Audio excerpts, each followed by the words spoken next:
महाराष्ट्राचे मुख्यमंत्री एकनाथ शिंदे यांच्या पालघर येथे दौरा होत आहे।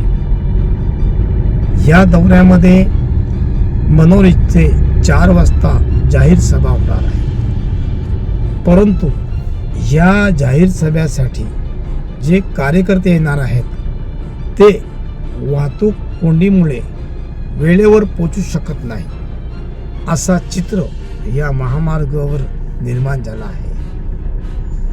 मुंबई अहमदाबाद महामार्गावर ठिकठिकाणी रांगाच्या रांगा लागलेल्या आहेत।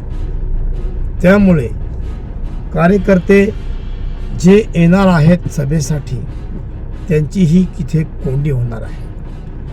सभेच्या ठिकाणी वेळेवर पोहोचू शकत नाही, असं या ठिकाणी चित्र निर्माण झालेलं आहे।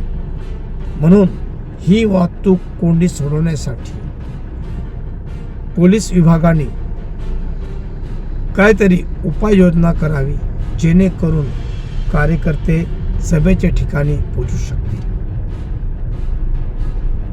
मुख्यमंत्री साहेब हेलिकॉप्टरने येणार आहेत, परंतु रस्त्यावरून जाणारे जे कार्यकर्ते आहेत आपल्या वाहनाने ते कसे पोहोचू शकणार, हेही या वाहतूक कोंडीमुळे दिसत आहे। म्हणून जवळजवळ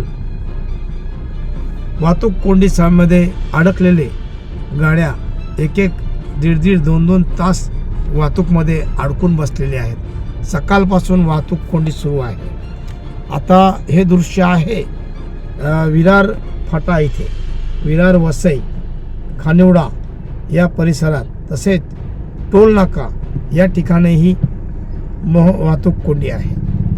तुम्ही पाहू शकतात वाहतूक कोंडीमध्ये मोटर वाहन म्हणजे अवजड वाहनापासून तर रिक्षा आणि हे 4 व्हीलर 4 चाकी वाहने हे सर्व अडकलेले आहेत। त्यामुळे